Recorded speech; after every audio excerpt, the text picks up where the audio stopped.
Very good morning class 4। बच्चों आज आपकी हिंदी की क्लास है। सो आप सभी अपनी हिंदी की बुक ओपन करेंगे। आज हम न्यू चैप्टर स्टार्ट करेंगे। Part 6 page number 42। चैप्टर का नाम है असली माँ। चैप्टर का क्या नाम है? असली माँ।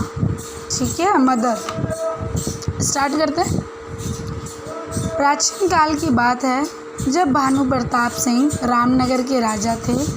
वे बहुत ही योग्य एवं न्यायप्रिय राजा थे। उनकी ख्याति दूर दूर तक फैली थी। रामनगर की प्रजा उनका बहुत सम्मान करती थी। वे अपने प्रजा का बहुत ख्याल रखते थे। राज्य की सारी प्रजा खुशहाल थी। राजा के दरबार में सभी को न्याय मिलता था। न्याय करने में कोई भेदभाव नहीं होता था। कभी भी कोई उनके दरबार से निराश होकर नहीं जाता था। ठीक है बच्चों, एक समय की बात है, रामनगर के राजा थे। रामनगर के राजा का क्या नाम था? भानु प्रताप सिंह। वो कैसे राजा थे? वो बहुत ही योग्य और न्यायप्रिय राजा थे। न्यायप्रिय मीन्स क्या होता है? जो कभी भी किसी की तरफ गलत फैसला नहीं लेते, हमेशा वो न्याय करते थे। ठीक है, मतलब जो सही होता था उसी की तरफ वो फैसला देते थे। ठीक है, न्यायप्रिय थे। उनकी प्रसिद्धि क्या था? दूर दूर तक फैली हुई थी। और रामनगर की प्रजा क्या करती थी? जो जहाँ के वो राजा थे रामनगर, उनकी प्रजा क्या होती है? जो उस राज्य में लोग रहते थे। ठीक है, उनका क्या करते थे? बहुत मान सम्मान करते थे, उनकी बहुत रिस्पेक्ट करते थे। और राजा भी अपनी प्रजा का बहुत ख्याल रखते थे। राज्य की प्रजा कैसी थी? बहुत ही खुशहाल थी। खुशहाल मतलब बहुत ज़्यादा खुश थी। उसमें उनके राज्य में किसी तरीके की कोई कमी नहीं थी। ठीक है, राज्य की सारी प्रजा बहुत खुश थी। और राजा के दरबार में क्या होता था? अगर कोई आता था तो उनको सभी को न्याय मिलता था। और न्याय करने में राजा कभी भी कोई भेदभाव नहीं करते थे। ऐसा नहीं कि अगर कोई अमीर है या फिर गरीब है, अगर दो लोग आ रहे हैं अमीर और गरीब, तो अमीर के पक्ष में फ़ैसला देते थे। ऐसा नहीं था। राजा क्या करते थे कि जो सही होता था उसी के पक्ष में हमेशा फैसला देते थे। न्याय करने में कभी भी कोई भेदभाव नहीं करते थे। और उनके दरबार से कभी भी कोई निराश होकर नहीं जाता था। ठीक है, नेक्स्ट पेज नंबर 43।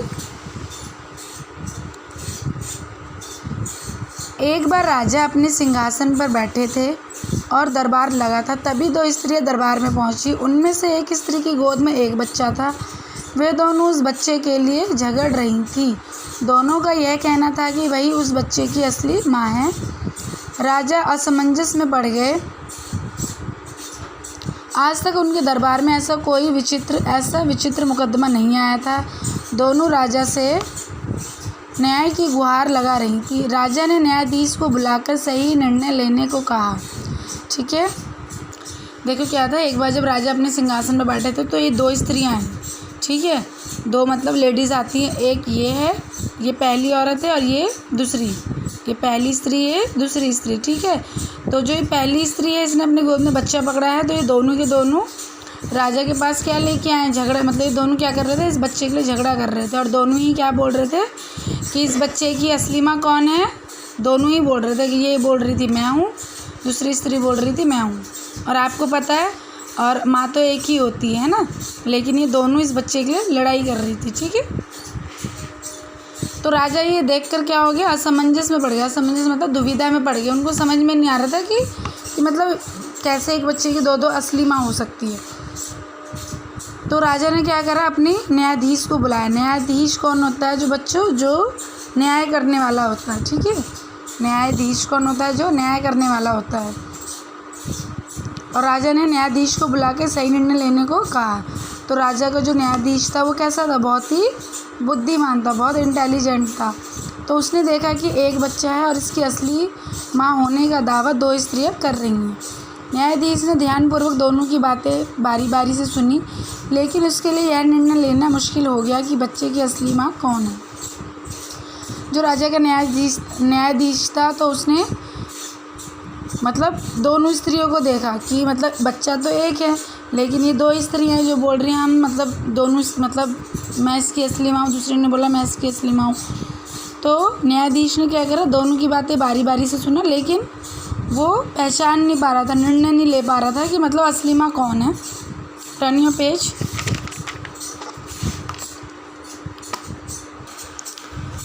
न्यायाधीश ने बहुत सोच समझकर किया।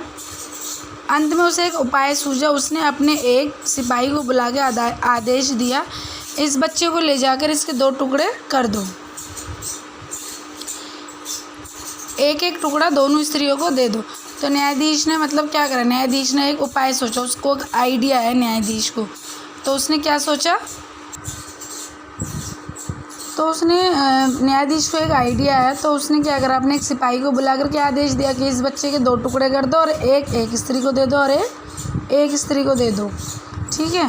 तो न्यायाधीश का यह आदेश सुनकर उनमें से एक स्त्री जिसकी गोद में बच्चा था वह चुपचाप न्यायाधीश की बातें सुनती रही, परंतु दूसरी स्त्री ज़ोर ज़ोर से रोने लगी और बोली, नहीं नहीं, यह अत्याचार मत करो, दया करो सरकार, भले ही यह बच्चा इस स्त्री को दे दो, लेकिन मेरे लाल को ज़िंदा रहने दो, उसे मत मारो, मैं बच्चे पर अपना दावा छोड़ देती हूँ। न्यायाधीश ने क्या करा, न्यायाधीश ने एक सिपाही को बुला के आदेश दिया कि इस बच्चे के क्या कर दो, 2 टुकड़े कर दो और एक स्त्री को दे दो टुकड़ा और एक दूसरी स्त्री को।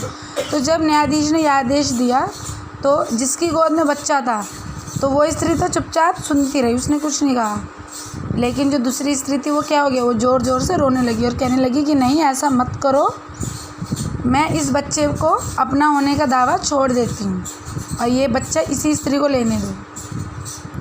अभी आप बताओ दूसरी स्त्री ने क्यों नहीं बोली ये वाली बात। देखो, जो उस बच्चे की असली माँ थी, अब उसका असली बच्चा था, तो उसको ये हुआ कि मेरे बच्चे के क्या हो जाएंगे, 2 टुकड़े हो जाएंगे। तो इस डर से उसने न्यायाधीश को बोला कि नहीं, मेरे बच्चे के टुकड़े मत करो। लेकिन जो पहली स्त्री थी जिसके गोद में बच्चा था वो झूठ बोल रही थी, तभी तो उसको बच्चे के अगर 2 टुकड़े हो जाते तो उसको कोई दर्द नहीं होता, उसको कोई अफसोस नहीं होता, इसलिए उसने कुछ नहीं कहा। ठीक है। तो इसका मतलब वो झूठ बोल रही थी। तो जैसे ही दूसरी स्त्री ने यह बात बोली तो यह सुनकर न्यायाधीश ने तुरंत उस दूसरी स्त्री को सौंप दिया जो उस पर अपना दावा छोड़ने के लिए तैयार थी, और दूसरी स्त्री को झूठ बोलने के आरोप में जेल भेज दिया। समझ गए ना आप लोग। तो मतलब दूसरी स्त्री सच बोल रही थी, क्योंकि उसके बच्चे के 2 टुकड़े हो जाते हैं जो वो नहीं चाहती थी, इसलिए उसने क्या बोला कि नहीं, मैं अपना ये दावा छोड़ देती हूँ कि ये बच्चा इसी को दे दो। लेकिन जो पहली स्त्री थी वो झूठ बोल रही थी, इसलिए उसने कुछ नहीं कहा, क्योंकि कोई भी मदर हो, ठीक है, तो वो कभी भी नहीं चाहेगी कि उसके बच्चे के 2 टुकड़े हो जाए या फिर कोई परेशानी हो। तो पहली स्त्री झूठ बोल रही थी, उससे कुछ फ़र्क ही नहीं पड़ता अगर बच्चे के 2 टुकड़े हो जाते। और दूसरी स्त्री को क्या करा, फिर जो झूठ बोल रही थी उसको जेल में भेज दिया न्यायाधीश ने फिर क्या बोला कि कोई भी माँ कभी अपने बेटे को कष्ट में नहीं देख सकती। फिर यहाँ तो उसके बेटे के 2 टुकड़े करने का आदेश दिया गया था। कोई भी माँ ऐसा सहन नहीं कर सकती, जो मैंने आपको बात बताई है भी कि कोई भी माँ ऐसा नहीं देख सकती, ऐसा सहन नहीं कर सकती। इस प्रकार न्यायाधीश की सूझबूझ से सच की जीत हुई। इसमें क्या बात बच्चों को बताई गई है कि इस धरती पर माँ से बड़ा और कुछ भी नहीं है। माँ अपनी संतान को कभी भी किसी मुसीबत में नहीं देख सकती है। माँ पृथ्वी से भी बड़ी है। माँ की दुआओं में बहुत असर होता है। माँ का स्थान कोई भी नहीं ले सकता। माँ की ममता का कोई मोल नहीं होता। हमें अपनी माँ से बहुत प्यार करना चाहिए, उनका हमेशा सम्मान करना चाहिए। बच्चों, इस चैप्टर से, इस स्टोरी से हमको क्या सीखने को मिलता है? हमको ये सीखने को मिलता है कि माँ से बड़ा कभी भी कुछ नहीं होता। और जैसे मेरी मदर है, आपकी मदर है, वो कभी भी अपने बच्चों को क्या नहीं देख सकती, मुसीबत में नहीं देख सकती। तभी तो जब बच्चे के टुकड़े करने की बात आई तो जो उसकी असली माँ थी उसने क्या कर दिया, मना कर दिया कि ये मेरा बच्चा नहीं है, इसको लेकिन मत मारो। ठीक है।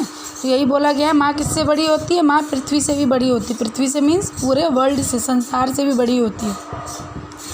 और माँ की दुआओं में क्या होता है? बहुत असर होता है। जो आशीर्वाद देते हैं, जो आशीर्वाद दी जाती है माँ के द्वारा। तो इसमें आपको यही बोला गया है कि और माँ की ममता का कोई मोल नहीं होता। मोल मतलब कि उसको तोला नहीं जा सकता, कोई कीमत नहीं होती माँ की ममता की। और हमें क्या करना चाहिए? अपनी माँ से बहुत प्यार करना चाहिए और उनका क्या करना चाहिए? सम्मान करना चाहिए। आई होप आप सभी करते होंगे, है ना? आप सभी अपनी माँ से बहुत प्यार करते हैं। मैं भी अपनी मदर से बहुत प्यार करती हूँ, आप सब भी करते होंगे। और हमें क्या करना चाहिए? उनका हमेशा सम्मान करना चाहिए, रिस्पेक्ट करना चाहिए। ठीक है। तो बच्चों, हमको कुछ नहीं करना है। हमको क्या करना है? हमको चैप्टर रीड करना है। और हमको 10 कठिन शब्द करने हैं। शब्दार्थ मैं आपको कल करवाऊँगी। आपको इसमें से 10 कठिन शब्द करने हैं। हम एक्सरसाइज करते हैं। Now open your page number 46। आप सभी अपना पेज नंबर 46 ओपन करेंगे। यहाँ देखिए, पाठ के अनुसार वाक्यों को सही क्रम दीजिए। अभी हमने चैप्टर जो रीड करा है उसके अकॉर्डिंग हमको इसमें लाइन में नंबरिंग देनी। ये लाइंस क्या हैं, चैप्टर के अकॉर्डिंग आगे पीछे हैं, तो हमको ये देखनी है कौन सी लाइन पहले आई है चैप्टर में। नंबर 1 पे देखिए, ग है, राज्य की सारी प्रजा खुशहाल थी। ये क्या है, नंबर 1 पर है। नंबर 2, वे दोनों उस बच्चे के लिए झगड़ रही थी। जो स्त्रियाँ आई थी वो क्या कर रही थी, बच्चे के लिए झगड़ रही थी। उसके बाद कौन सी लाइन आती है चैप्टर में, न्यायाधीश ने बहुत सोच समझकर विचार किया। सोच विचार किया, ठीक है। तो ये कितने नंबर पर आएगी लाइन, 3 नंबर पर। और कोई भी माँ ऐसा नहीं सहन कर सकती। ये है 4th नंबर पर। ऐसा सहन नहीं कर सकती मतलब अपने बच्चे के टुकड़े को सहन नहीं कर सकती, कष्ट में नहीं देख सकती, ठीक है। तो ये 4th नंबर पर लास्ट में, माँ की ममता का कोई मोल नहीं होता। अभी हमने पढ़ा है, चैप्टर के एंड में आया है ये वाली लाइन कि माँ की ममता का कोई मोल नहीं होता। तो हम इसको 5th नंबर पे करेंगे, ठीक है। आप नंबरिंग कर लीजिएगा, मैंने यहाँ पर दिखा दिया आपको। 4th, किसने कहा, किससे कहा। क, इस बच्चे को लेकर इसके 2 टुकड़े कर दो। मतलब ये जो लाइन है, किसने किससे कहा था, न्यायाधीश ने किससे कहा था बच्चे के 2 टुकड़े कर दो, सिपाही से, ठीक है। न्यायाधीश ने सिपाही से। ख, नहीं ऐसा अत्याचार मत करो। किसने कहा था ये लाइन, दूसरी स्त्री ने किससे कहा, न्यायाधीश से कहा। जब न्यायाधीश ने कहा कि बच्चे के टुकड़े कर दो, तो ये बात दूसरी स्त्री ने न्यायाधीश से कहा। ग, कोई भी माँ कभी भी अपने बेटे को कष्ट में नहीं देख सकती। ये लाइन किसने कहा, न्यायाधीश ने किससे कहा, राजा से कहा। जब न्यायाधीश ने फैसला दे दिया, जो झूठ बोल रही थी उसको जेल में पहुंचा दिया, तो न्यायाधीश ने ये लाइन किससे कहा था, राजा से कहा कि कोई भी माँ अपने बेटे को कभी कष्ट में नहीं देख सकती। फिर सही विकल्प पर सही का निशान लगाइए। ऑप्शन दिए हैं आपको यहाँ पर। क, राजा अपनी प्रजा का बहुत डैश रखते थे। क्या रखते थे, बात रखते थे, सॉरी ध्यान रखते थे, बात नहीं रखते थे, ध्यान रखते थे, ठीक है। तो हम यहाँ पे ध्यान लिखेंगे। ख, न्यायाधीश का डैश सुनकर दूसरी स्त्री जोर जोर से रोने लगी। आदेश की पालन, क्या सुनकर, आदेश, न्यायाधीश ने क्या आदेश दिया कि बच्चे को टुकड़े कर दो। ये सुनकर दूसरी स्त्री जोर जोर से रोने लगी। ग, न्यायाधीश ने डैश दोनों की बातें बारी बारी से सुनी। ज्ञानपूर्वक या ध्यानपूर्वक, क्या, ध्यानपूर्वक दोनों की बातें सुनी बारी बारी से। ग, दोनों स्त्रियां राजा से डैश की गुहार लगा रही थी। क्या, किस चीज़ की गुहार लगा रही थी, न्याय की। तो हम क्या करेंगे, न्याय लिखेंगे यहाँ पर, ठीक है। आपको 3rd, 4th, 5th किस में करना है, only do in book. And 4th class, I hope आप सभी ने अपना काम कंप्लीट कर लिया होगा। मैंने आपको मैसेज भी करा था, नोटिस डाला था मैंने। काम कंप्लीट करिएगा, बिकॉज़ आपके यूटी स्टार्ट होने वाले हैं, इसलिए मैंने आपको मैसेज डाल दिया था कि आप अपना बुक, रीडर, ग्रामर सबका काम कंप्लीट रखें। अंडरस्टैंड। तो आप ये क्या करेंगे, बुक में करेंगे, चैप्टर रीड करेंगे और 10 कठिन शब्द कॉपी में लिखेंगे हिंदी आर की। ओके बच्चों, आज हम इतना ही करेंगे। कल हम प्रश्नोत्तर, शब्दार्थ और ग्रामर पोर्शन करेंगे। Okay, thank you.